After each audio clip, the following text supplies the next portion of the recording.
मैं आपको फिर से स्वागत करता हूं मेरा YouTube channel SCS physics hub learn physics with notes. इसमें आज हम कवर करेंगे गॉस थ्योरम, उसका एप्लीकेशंस। गॉस थ्योरम में गॉस लॉ क्या है उसको देखेंगे और उसके बाद उसके बहुत सारा एप्लीकेशंस को देखेंगे।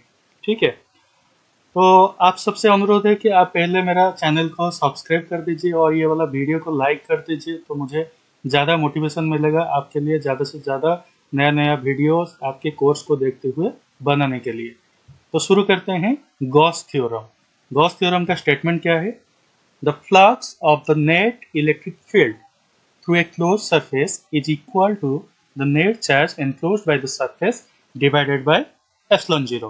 पर नेट फ्लक्स के बारे में बोला जा रहा है psi equal to Q by epsilon zero. इसका मतलब क्या है? अगर कोई भी एक एनक्लोजर ले लीजिए, इसका अंदर प्लस क्यू चार्ज है, तो इसका जो नेट इलेक्ट्रिक फ्लक्स इस कंटेनर से या फिर एनक्लोजर से निकलेगा, उसका वैल्यू किससे पता चलेगा? Psi equal to Q by epsilon zero. तो यहाँ पर ये जो नेट फ्लक्स का वैल्यू किसके ऊपर डिपेंड कर रहा है? टोटल चार्ज के ऊपर डिपेंड कर रहा है। तो इसका एक्सप्लेनेशन यहाँ पर दिया गया है। Flux through an elementary area D S equal to D psi equal to E dot D S. ये ऑलरेडी हम प्रीवियस वीडियो में देखे हैं।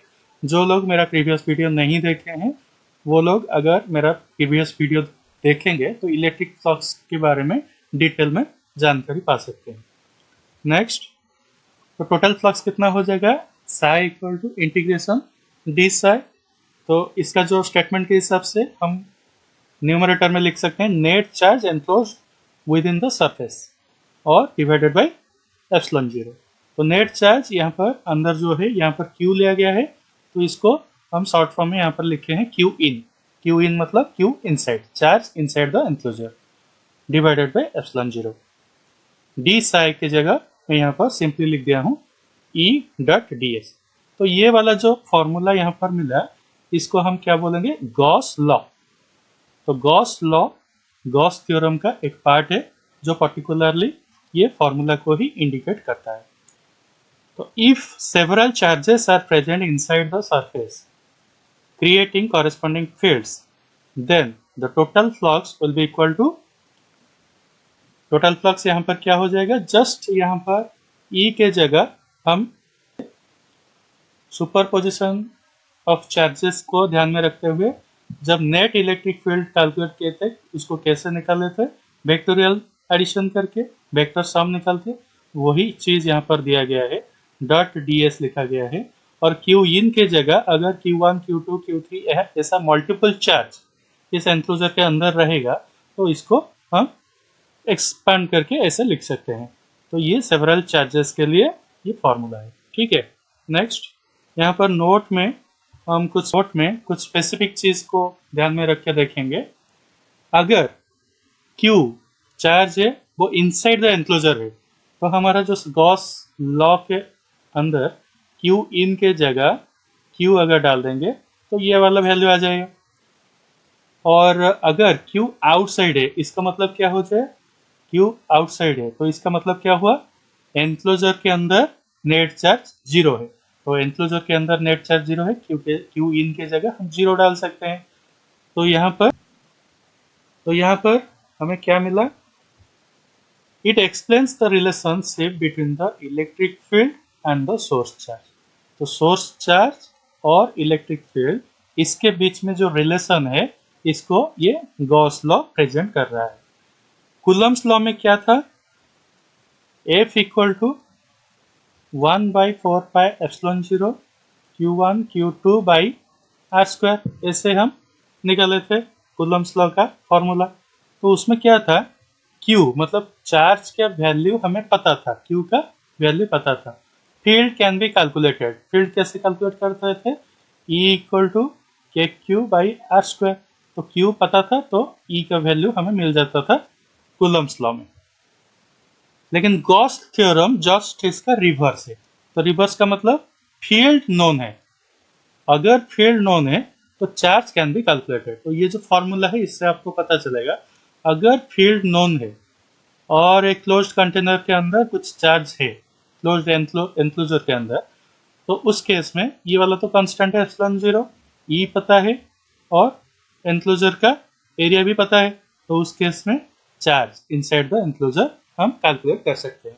ठीक है, तो कूलम्ब्स लॉ और गॉस थ्योरम ये दोनों ऑपोजिट टू ईच अदर। तो अभी प्रूफ देखेंगे, गॉस लॉ का प्रूफ देखेंगे। तो इसके लिए क्या करना पड़ेगा, लेट ए पॉइंट पॉजिटिव चार्ज, कितना लिया, plus Q, be at rest in a homogeneous isotropic medium having permittivity epsilon 0। तो यहाँ पर homogeneous मतलब हर डायरेक्शन, homogeneous isotropic medium इसका मतलब क्या है, हर डायरेक्शन में ये जो चार्ज को देखकर कुछ प्रॉपर्टीज हम अगर स्टडी करेंगे वो यूनिफॉर्म रहेगा, तो इसीलिए homogeneous isotropic medium यहाँ पर लिखा गया है। The electric field surrounding this charge is radially outward if that is enclosed in a sphere of radius r। तो ये रेडियस यहाँ पर हो गया r, और रेडियली आउटवर्ड ई का डायरेक्शन, रेडियली आउटवर्ड मतलब रेडियस के थ्रू ये आउटवर्ड डायरेक्शन में जा रहा है।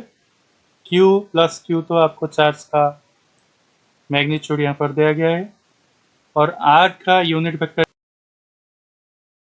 और इसके आगे क्या देखेंगे, अगर एक एलिमेंटरी एरिया यहाँ पर डी ए ले लेंगे तो उसका जो यूनिट वेक्टर होगा, एरिया का यूनिट वेक्टर वो नॉर्मल टू दिस टेंजेंट होगा, तो उसका डायरेक्शन भी ई के बराबर होगा, ई के साथ इक्वल रहेगा, जो कि आर के साथ इक्वल है और आर कैप के साथ इक्वल रहेगा। तो आर कैप का डायरेक्शन, आर का डायरेक्शन, वेक्टर आर का डायरेक्शन, एन कैप का डायरेक्शन, ई का डायरेक्शन, सारे डायरेक्शन सेम है।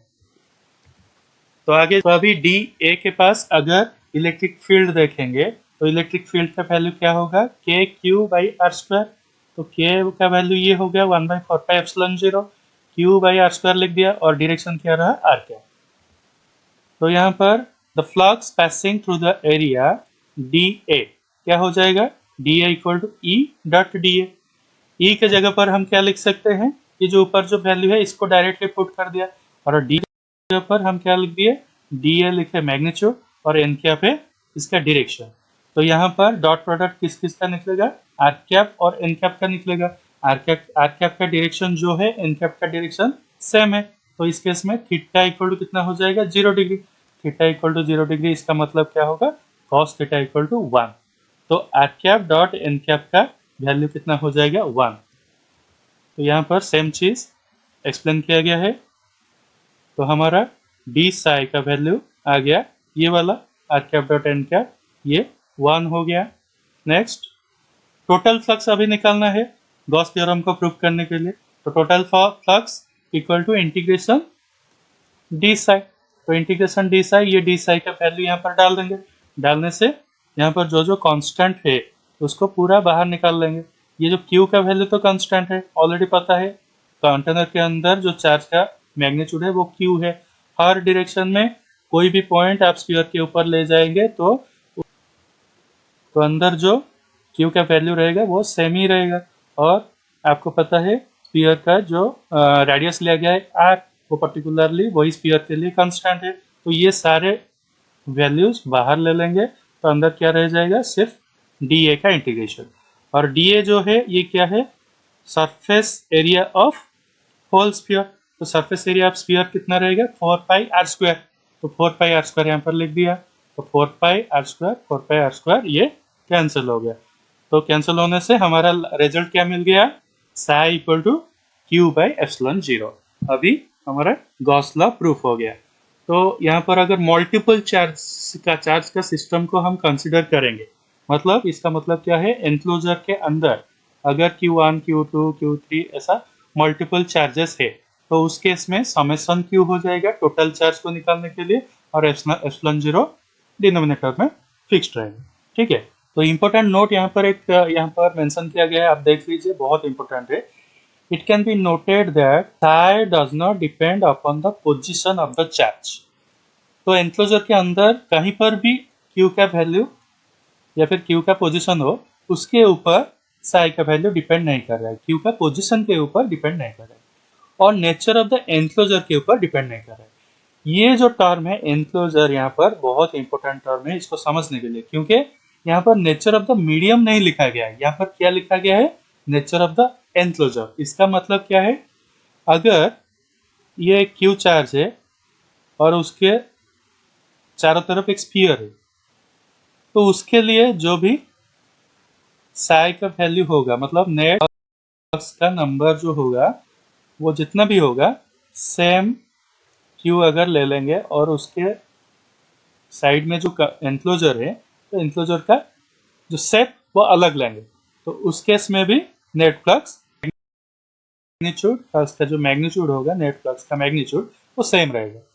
तो एनक्लोजर का शेप के ऊपर या फिर चार्ज का पोजीशन के ऊपर ये जो नेट फ्लक्स का वैल्यू ये डिपेंड नहीं कर रहा है, यहाँ पर प्रूफ हो गया।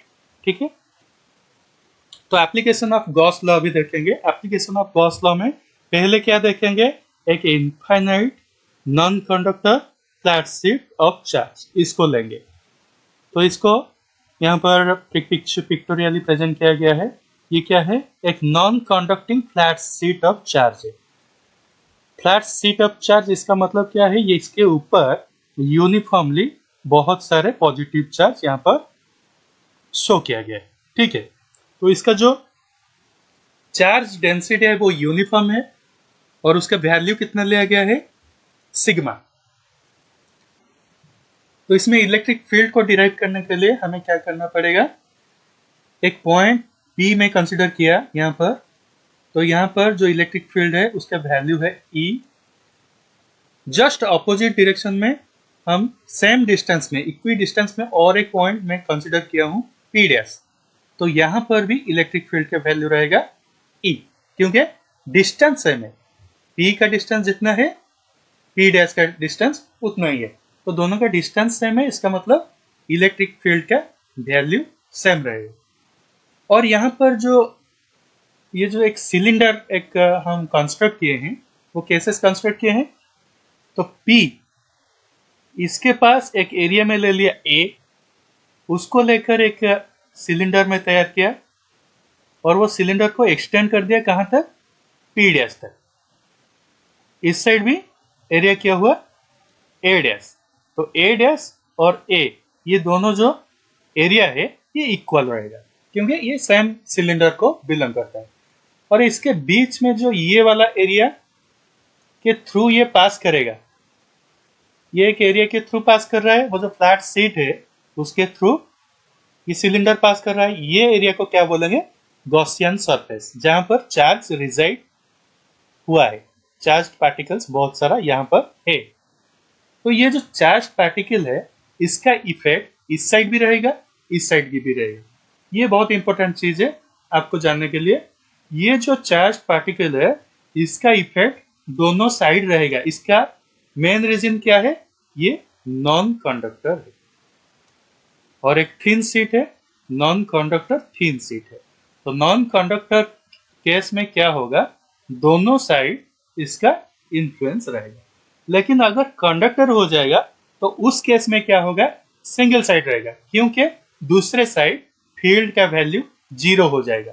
क्योंकि आपको ऑलरेडी पता है कि नॉन कंडक्टर को अगर रिप्लेस कर देंगे कंडक्टर के थ्रू तो क्या होगा, एप्सिलॉन आर का वैल्यू इनफाइनाइट हो जाएगा, तो एफ का वैल्यू 0 होगा, ई का वैल्यू 0 होगा। तो एक साइड इसका फील्ड रहेगा, दूसरे साइड फील्ड नहीं रहेगा। ये आगे जाकर सेकेंड एग्जाम्पल में जब एप्लीकेशन देखेंगे तो ये वाला स्टडी करेंगे। ठीक है, तो यहाँ पर दोनों साइड इफेक्ट रहता है, इसी को लेकर हम आगे अभी ई का वैल्यू निकालने की कोशिश करेंगे। तो एक एरिया ले लेते हैं ds, कहाँ पर, एक सिलेंडर का ऊपर यहाँ पर। तो कर्व सरफेस का जो एरिया रहेगा ds, इसका यूनिट वेक्टर, एरिया का यूनिट वेक्टर अपवर्ड रहेगा। ऑलरेडी हमें यहाँ पर क्या पता चल रहा है, इलेक्ट्रिक फ्लक्स का डायरेक्शन इस साइड है, ई का डायरेक्शन जो जिस साइड, तो इलेक्ट्रिक फ्लक्स का डायरेक्शन और एरिया वेक्टर का डायरेक्शन ये दोनों 90 डिग्री हो रहा है। तो 90 डिग्री की वजह से क्या होगा, जो कर्व सरफेस है उसके अंदर से कोई भी फ्लक्स नहीं निकलेगा। ठीक है, तो कर्व सरफेस के अंदर से कोई फ्लक्स नहीं निकलेगा। नहीं निकलेगा इसका मतलब क्या होगा, कर्व सरफेस में टोटल फ्लक्स इक्वल टू 0 हो जाएगा, no flux through curve surface. अगर फ्लक्स थ्रू ए देखेंगे, ए मतलब यहाँ पर ए है, और एक बार क्लियर करके देख लेते हैं पिक्चर को। ए, ये वाला एरिया ए है, इस साइड से जो जा रहा है इलेक्ट्रिक फ्लक्स उसका वैल्यू कितना होगा, psi1 equal to E dot D S. तो ई यूनिफॉर्म है, इसको बाहर ले जाएंगे इंटीग्रेशन में, और ये जो डी एस रहा, तो डी एस और ई का डायरेक्शन सेम है, डायरेक्शन सेम है मतलब cos थीटा का वैल्यू 1 हो जाएगा, और डी एस का जब इंटीग्रेशन करेंगे ये टोटल एरिया को प्रेजेंट करेगा। टोटल एरिया यहाँ पर क्या है, ए, तो इसको मैं क्या लिख दिया, psi1 इक्वल टू ई ए। ठीक है, ये जैसे psi1 इक्वल टू ई ए हुआ, तो इस side psi2 psi3 equal to क्या होगा, सेम ई ए डैश होगा, और ए डैश और ए का वैल्यू सेम है तो ई ए लिख सकते हैं, और ऑलरेडी कर्व सरफेस में हमारा psi2 का वैल्यू 0 एक्सप्लेन किया गया है। ठीक है, तो next, total flux coming out from the Gaussian surface.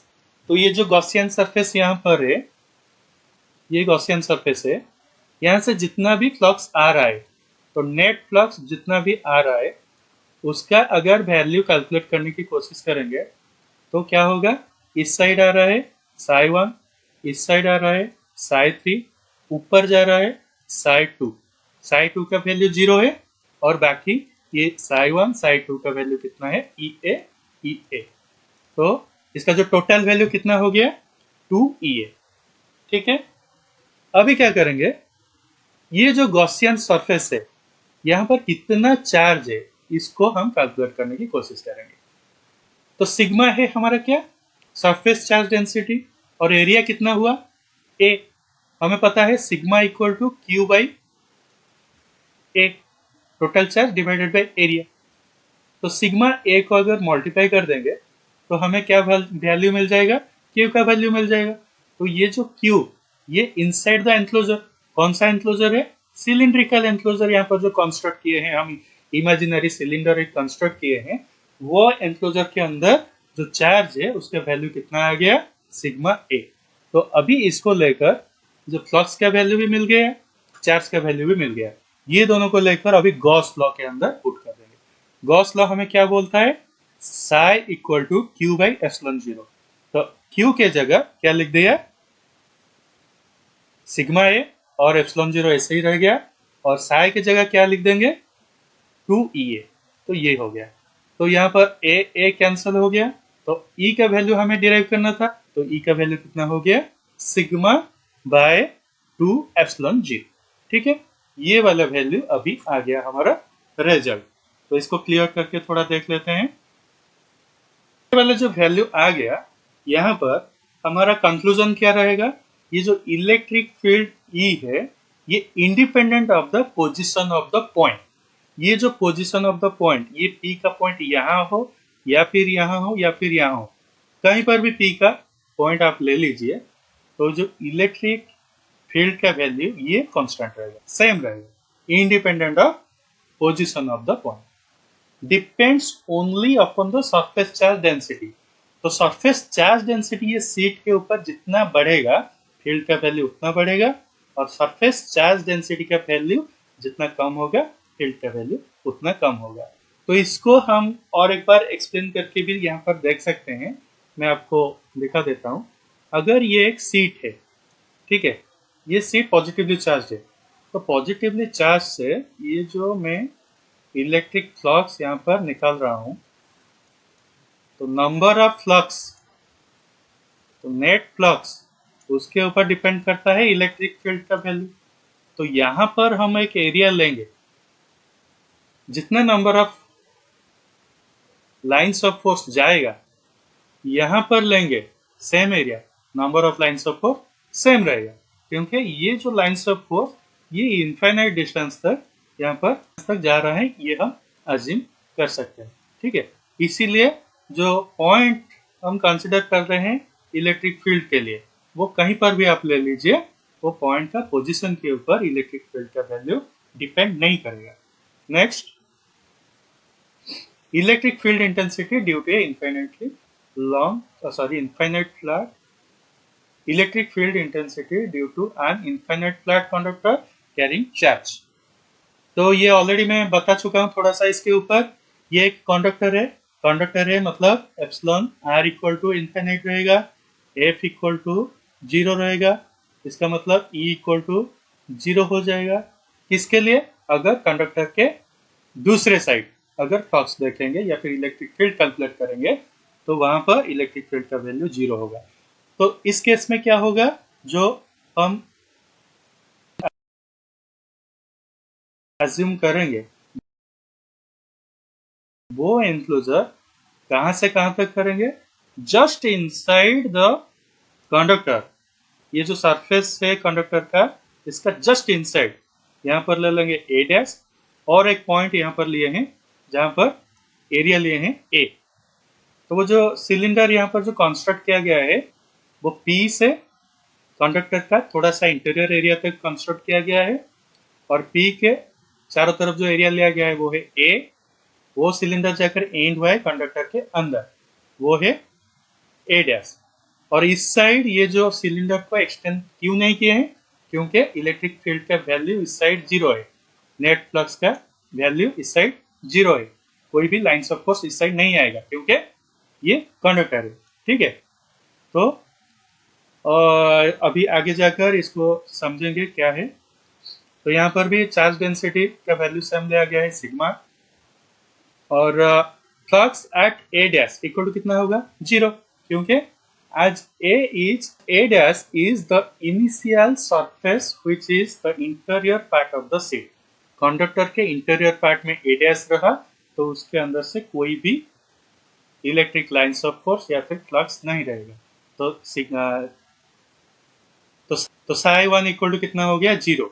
Sai 2 equal to भी 0 होगा। ये क्या है, सिलिंड्रिकल कर्व सरफेस, ऑलरेडी पता है कर्व सरफेस के अंदर से कोई भी लाइंस ऑफ फोर्स नहीं जाएगा क्योंकि इलेक्ट्रिक फील्ड का जो डायरेक्शन है वो परपेंडिकुलर टू फ्लैट शीट है, और ये जो एरिया हम ले रहे हैं कर्व सरफेस में उसका डायरेक्शन है 90 degree to the cylinder. Cylinder का जो कर्व सरफेस उसके 90 डिग्री।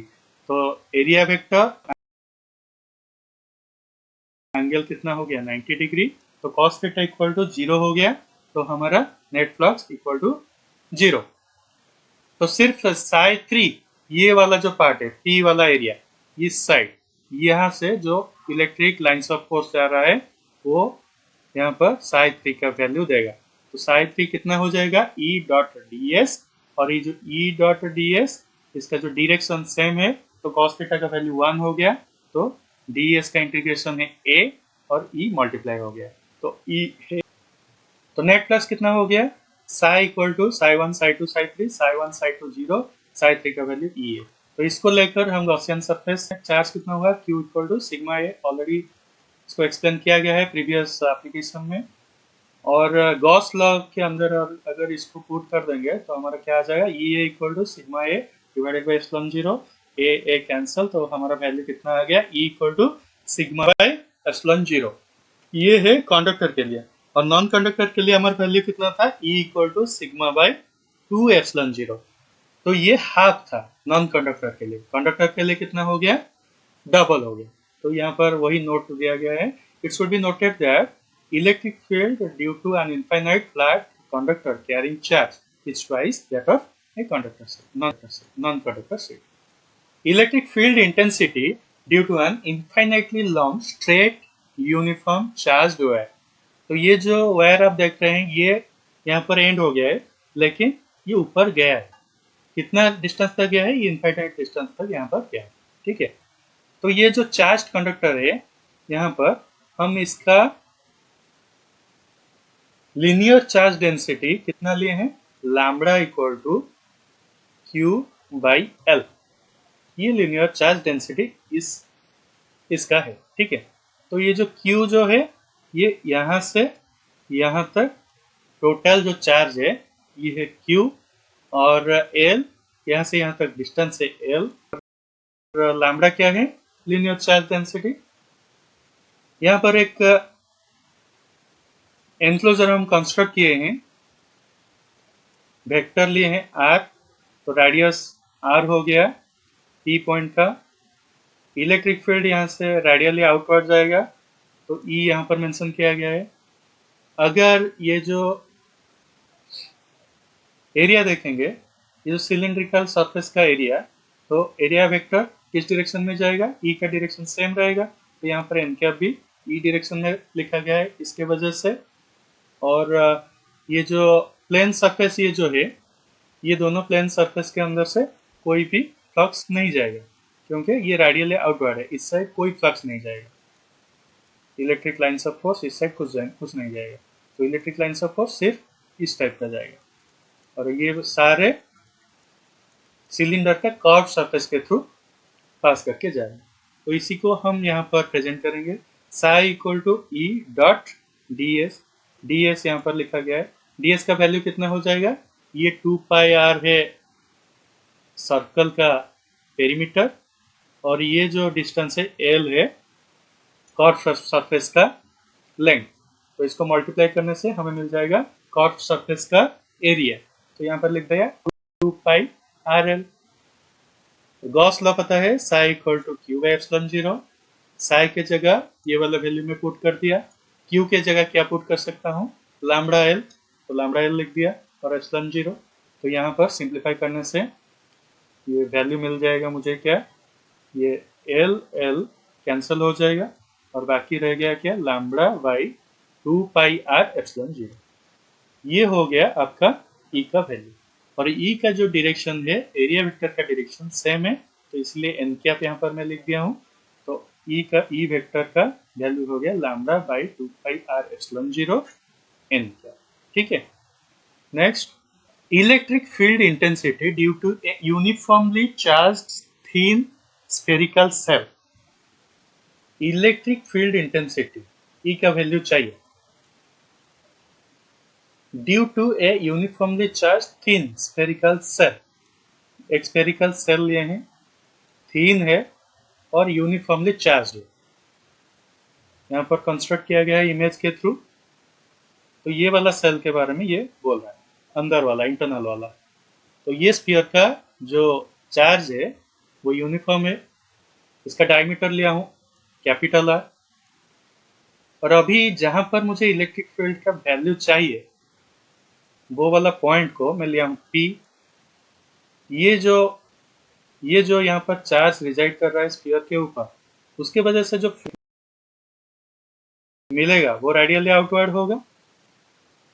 तो ये सेंटर से पी तक जो डिस्टेंस है, इसको हम यहाँ पर लिखे हैं वेक्टर स्मॉल आर, और एन कैप जो है ये डायरेक्शन ऑफ एरिया, ये एरिया अगर ले लेंगे तो ये एरिया का जो डायरेक्शन रहेगा वो ई डी का डायरेक्शन के साथ इक्वल रहेगा। तो यहाँ पर ये जो आउटसाइड स्फीयर, इसी को कंसिडर करके हम क्या कैलकुलेट करना चाह रहे हैं, टोटल फील्ड कितना होगा ये आउटसाइड वाला स्फीयर में।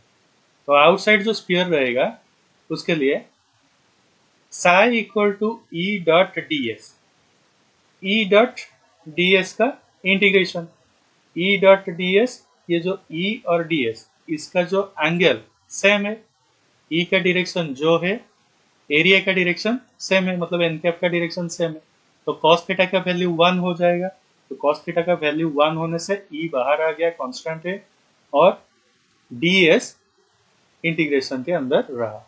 तो डी एस का वैल्यू यहाँ पर कितना हो जाएगा, ये टोटल स्फीयर का एरिया कितना है, 4 पाई आर स्क्वायर। तो अभी गॉस लॉ में इसको देकर पुट करेंगे, साई इक्वल टू क्या हो गया, E equal to 4 pi R square, इसका वैल्यू यहाँ पर डाल दिए। और ये जो Q है, Q के जगह पर हम क्या डाल सकते हैं, टोटल चार्ज कितना है इसके अंदर, इसी को कंसिडर करके डालेंगे। तो टोटल चार्ज इसके ऊपर कितना रिजाइड करेगा, sigma equal to Q by A, that implies Q equal to sigma A। तो यहाँ पर A का वैल्यू कितना हो जाएगा, 4 पाई आर स्क्वायर। तो क्या हो गया, सिग्मा 4 पाई आर स्क्वायर। तो सिग्मा 4 पाई आर स्क्वायर यहाँ पर लिखा गया, 4 pi R square into sigma. तो ये 4 पाई कैंसल, तो हमें क्या मिला, E equal to sigma R square divided by epsilon zero small R square, और एन कैप है डायरेक्शन ऑफ एरिया वेक्टर। तो एरिया वेक्टर का जो डायरेक्शन है वो भी E का डायरेक्शन प्रेजेंट कर रहा है, इसीलिए एन कैप यहाँ पर यूनिट वेक्टर के थ्रू हम E का डायरेक्शन प्रेजेंट कर रहे हैं, और ये मेंशन यहाँ पर भी किया गया है। ठीक है, नेक्स्ट इनसाइड देखेंगे। अगर ये जो स्फीयर है जिसके ऊपर चार्ज पार्टिकल्स है या फिर चार्ज है, और सिग्मा इसका सरफेस चार्ज डेंसिटी है, उसके अंदर एक ले लेते हैं स्फीयर, और उसका रेडियस कितना लिया, r। तो p यहाँ पर एक पॉइंट है, तो p को लेकर यहाँ पर साई का वैल्यू अभी देखेंगे। साई इक्वल टू कितना हो गया, E डॉट ds। E का डायरेक्शन जो है ds का डायरेक्शन सेम रहेगा, ये हम ऑलरेडी देखे हैं, तो उसी के हिसाब से हम साई का वैल्यू यहाँ पर मैं लिख दिया। लेकिन यहाँ पर क्या हुआ, Q इन इसका वैल्यू कितना है, 0, क्योंकि ये जो सरफेस यहाँ पर हम कंस्ट्रक्ट किए हैं, ये वाला स्फीयर, तो इसके अंदर चार्ज कितना है, इसके अंदर चार्ज 0 है। तो चार्ज 0 है, इसका मतलब ये जो Q इन बाई एप्सिलॉन 0, इसका वैल्यू कितना हो जाएगा, 0। तो उस हिसाब से 4 पाई आर स्क्वायर ये कांस्टेंट है, इसको नीचे में ले गया डिनोमिनेटर में, तो हमारा वैल्यू कितना आ गया, E का 0। ठीक है, तो गॉस लॉ के थ्रू ये पता चल रहा है, जो स्फेरिकल सेल हम लिए हैं उसके अंदर अगर इलेक्ट्रिक फील्ड हम कैलकुलेट करना चाहेंगे तो उसका वैल्यू कितना आएगा, 0। ठीक है, इसको और एक फॉर्मूला के थ्रू भी हम डिराइव कर सकते हैं, जो है E equal to minus dv by dr। ये थोड़ा आगे जाकर आप एक्चुअली पढ़ेंगे। यहाँ पर dv बाई dr, v क्या है, पोटेंशियल डिफरेंस, तो पोटेंशियल ग्रेडियंट इसको बोला जाता है।